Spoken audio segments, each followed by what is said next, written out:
In the meantime, a fierce clash broke out in Parliament today as lawmakers debated whether everyday Kenyans should continue to bear the burden of high fuel prices, while top government offices enjoy massive budget increases.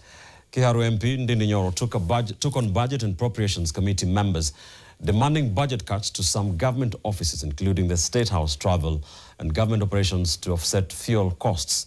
Nyoro further questioned the transparency of billions of shillings collected, claiming Parliament has no record of the alleged fuel levy securitization used to fund roads. Here's NTV's Sylvia Kadhoni with the details. With the country still waiting on promises of lower pump prices, a parliamentary committee session turned explosive. You have put before us. MPs confronted Kiharu legislator Ndindi Nyoro, defending the 7-shilling fuel levy allocation and warning that cutting it would starve the country's infrastructure agenda. Committee members argued that the structure under the Road Maintenance Levy Fund is the only lifeline keeping stalled road projects active across the country. You understand that we have 7 shillings for the securitization on the infrastructure fund. Could you be having other motives that you are targeting that infrastructure fund so that the government is not able to deliver? I don't think we should go that way as a committee or as parliament, because the securitization has helped us in supporting all the stalled roads and started new roads. As far as I'm concerned as a member of parliament, there is no securitization that has happened. Point being, I have asked for these details myself in terms of documents. And as we all say, parliament is a house of records.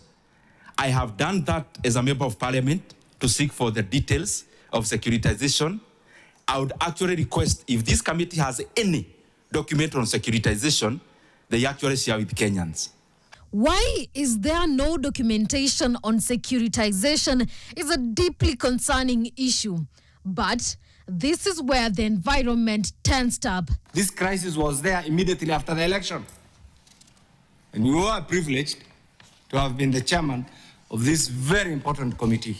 Tempers flared as lawmakers pressed the former budget committee chair on how things were handled during his own tenure, triggering a sharp exchange of a parliamentary decorum.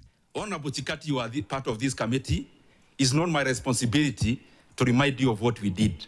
So I would propose that you don't display arrogance to the members' questions. Just propose these solutions. The way I answered Honorable Kainan, it is exactly the same way he asked the question.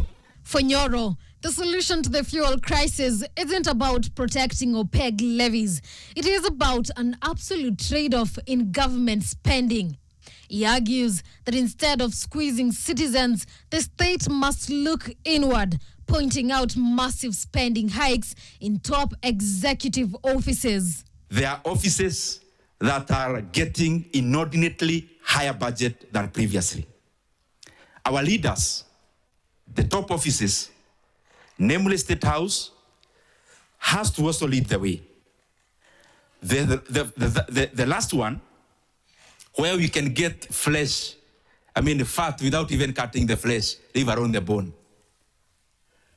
Chairman, as I look at you direct in your eyes, because you are brothers, you know areas in the budget that has gotten increment of over 25% this financial year alone. But as the political class argues over executive perks and house etiquette, ordinary citizens are left holding the bill at the pump stations.